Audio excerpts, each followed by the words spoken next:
Ang kapayapaan ng Panginoong Hesukristo ay sumainyong lahat. Magandang araw sa inyong lahat, saan mang sulok ng mundo kayo naroroon sa sandaling ito. Ang babasahing mabuting balita sa araw na ito ay pinamagatan kong sa ngalan ng pag-ibig ng Diyos, ang lahat ay dapat gawin sa wasto at maayos na paraan. Pagbasa sa banal na ebanghelyo ayon sa unang liham ni Apostol Pablo sa mga taga-Korinto, 13 at 14 na kabanata. Pag-ibig. Maaaring ako ay makapagsalita ng mga wika ng mga tao at maging ng mga anghel. Ngunit kung wala akong pag-ibig, ang aking pananalita ay hindi hihigit sa isang maingay na gong ng umaalingaw-ngaw na kampana. Maaaring mayroon akong kaloob ng inspiradong pangangaral. Maaaring nasa akin ang lahat ng kaalaman at nauunawaan ko ang lahat ng mga lihim.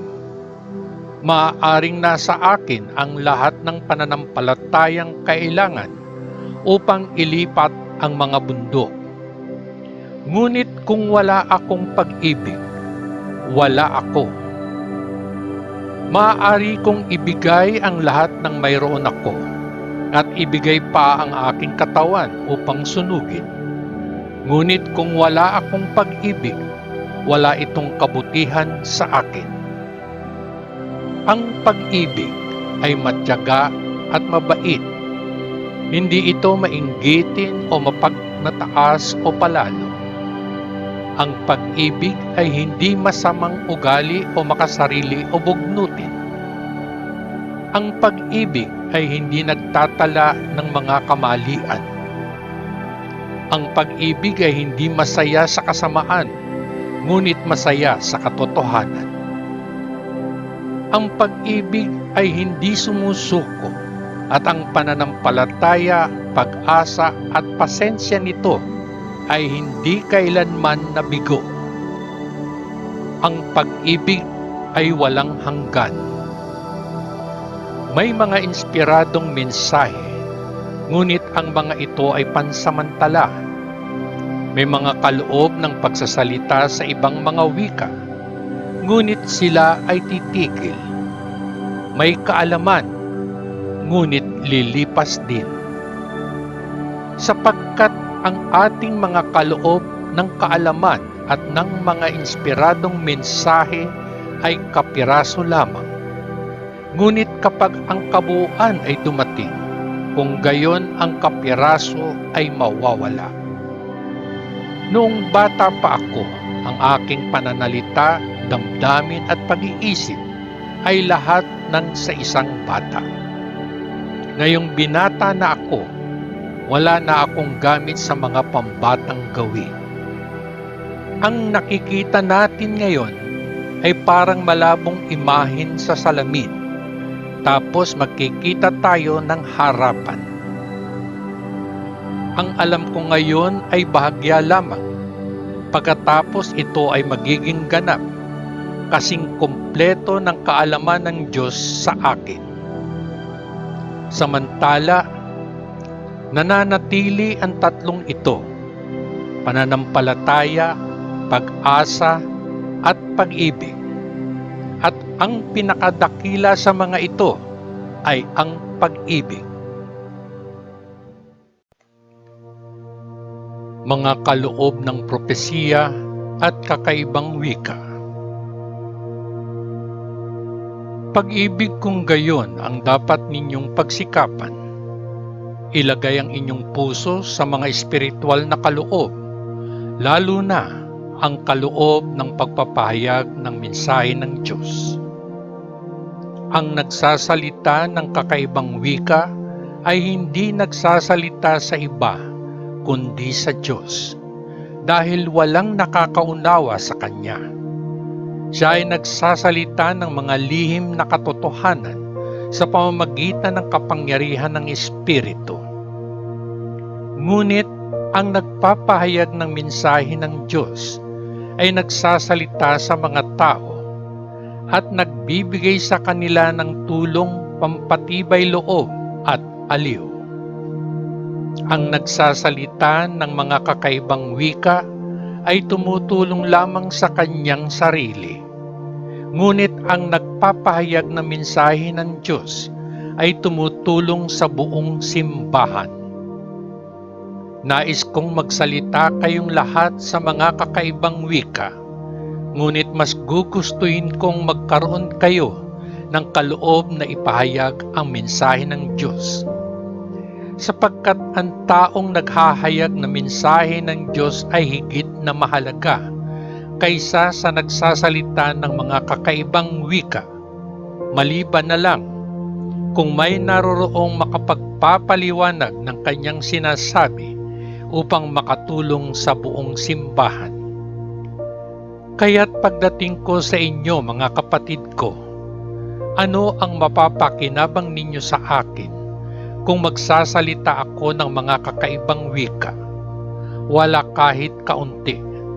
Maliban kung magdala ako sa inyo ng ilang paghahayag mula sa Diyos o ilang kaalaman o ilang inspiradong mensahe o ilang pagtuturo. Kumuha ng walang buhay na mga instrumentong pangmusika gaya ng plauta o alpa. Paano malalaman ng sinuman ang tono ng tinutugtog maliban kung ang mga nota ay napatunog ng malinaw? At kung ang taong tumutugtog ng trumpeta ay walang malinaw na tawag, sino ang maghahanda para sa labanan? Sa parehong paraan, paano mauunawaan ng sinuman ang inyong pinag-uusapan kung ang inyong mensahe na ibinigay sa kakaibang mga wika ay hindi malinaw? Ang inyong mga salita ay maglalaho sa hangin. Mayroong maraming iba't ibang mga wika sa mundo, ngunit wala sa kanila ang walang kahulugan. Ngunit kung hindi ko alam ang wikang sinasalita, ang taong gumagamit nito ay magiging banyaga sa akin at ako ay magiging dayuhan sa kanya. Dahil sabik kayong magkaroon ng mga kaloob ng Espiritu, dapat ninyong sikapin higit sa lahat na higit na magamit ang mga ito upang makatulong sa pagpapatatag ng simbahan. Ang taong nagsasalita ng kakaibang mga wika kung gayon ay dapat manalangin para sa kaloob na maipaliwanag ang kanyang sinasabi. Sapagkat kung ako ay nananalangin sa ganitong paraan, ang aking espiritu ay nananalangin nga, ngunit ang aking isip ay walang bahagi doon. Ano ang dapat kong gawin kung gayon? Mananalangin ako sa pamamagitan ng aking espiritu, ngunit mananalangin din ako sa pamamagitan ng aking pag-iisip.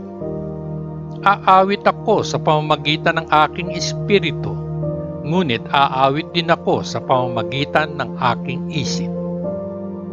Kapag kayo ay nagpapasalamat sa Diyos sa pamamagitan ng espiritu lamang, paanong makasasagot ng amen sa inyong panalangin ng pasasalamat ang isang ordinaryong tao na nakikibahagi sa pulong? Wala siyang paraan para malaman ang sinasabi ninyo. Kahit na ang inyong panalangin ng pasasalamat ay tunay na mabuti, sa ibang tao, ito ay hindi nakatulong. Nagpapasalamat ako sa Diyos na nagsasalita ako ng mga kakaibang wika ng higit pa sa sinuman sa inyo. Ngunit sa pagsamba sa simbahan, ay mas gugustuhin kong magsalita ng 5 kataga na kayang unawain upang makapagturo sa iba, kaysa mangusap ng libu-libong kataga sa kakaibang wika. Huwag kayong maging parang mga bata sa inyong pag-iisip, mga kapatid ko. Maging mga bata kung tungkol sa kasamaan, ngunit lumago sa inyong pag-iisip. Sa banal na kasulatan ay nasusulat, sa pamamagitan ng mga tao na nagsasalita ng mga kakaibang wika, ay magsasalita ako sa aking bayan, sabi ng Panginoon. Magsasalita ako sa pamamagitan ng mga labi ng mga dayuhan, ngunit kahit na ang aking mga tao ay hindi makikinig sa akin. Kung gayon, ang kaloob ng pagsasalita ng mga kakaibang wika ay patunay para sa mga hindi mananampalataya, hindi para sa mga mananampalataya, habang ang kaloob ng pagpapahayag ng mensahe ng Diyos ay patunay para sa mga mananampalataya, hindi para sa mga hindi naniniwala. Kung gayon, kung ang buong simbahan ay nagtitipon at ang lahat ay nagsimulang magsalita ng kakaibang mga wika, at kung may pumasok na mga ordinaryong tao o hindi mananampalataya, hindi ba nila sasabihin na kayong lahat ay mga baliw? Ngunit kung ang lahat ay nagpapahayag ng mensahe ng Diyos, kapag may pumasok na di mananampalataya o ordinaryong tao, makukumbinsi siya sa kanyang kasalanan sa pamamagitan ng kanyang narinig. Hahatulan siya ng lahat ng kanyang naririnig. Ang kanyang mga lihim na pag-iisip ay mabubunyag, at siya yuyukod at sasamba sa Diyos na nagpapahayag, tunay na ang Diyos ay naririto sa gitna ninyo. Kaayusan sa simbahan. Ito ang ibig kong sabihin, mga kapatid ko. Kapag nagkita-kita kayo para sa pagsamba, ang isang tao ay may himno, ang isa ay may pagtuturo, ang isa ay isang paghahayag mula sa Diyos, ang isa ay isang mensahe sa kakaibang mga wika, at isa pa ang paliwanag ng kung ano ang sinabi. Lahat ay dapat makatulong sa simbahan.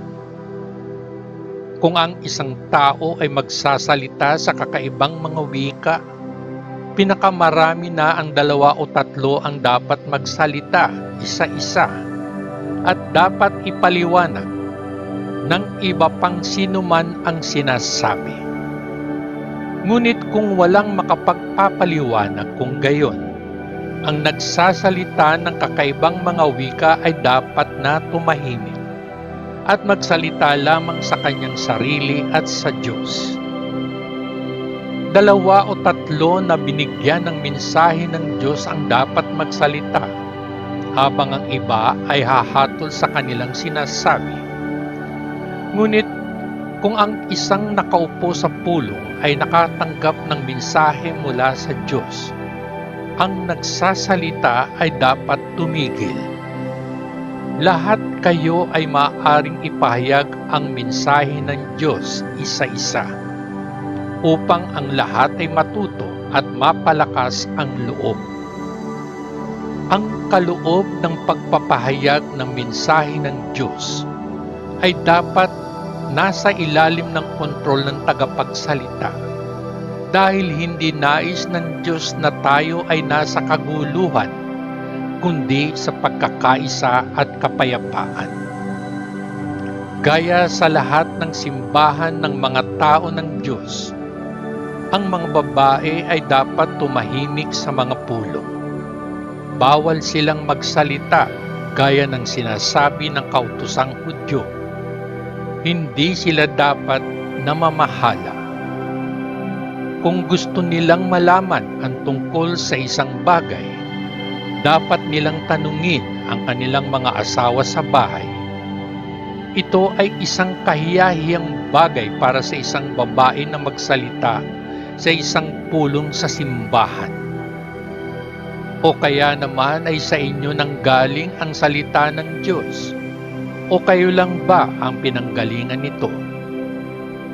Kung ang sino man ay mag-aakala na siya ay sugo ng Diyos o may espiritual na kaloob, dapat niyang matanto na ang isinusulat ko sa inyo ay utos ng Panginoon. Ngunit kung hindi niya ito pinapansin, huwag ninyo siyang pansinin. Kaya nga mga kapatid, ituon ninyo ang inyong puso sa pagpapahayag ng mensahe ng Diyos. Ngunit huwag ninyong ipagbawal ang pagsasalita ng mga kakaibang wika. Ang lahat ay dapat gawin sa wasto at maayos na paraan. Ang mabuting balita ng ating Panginoon.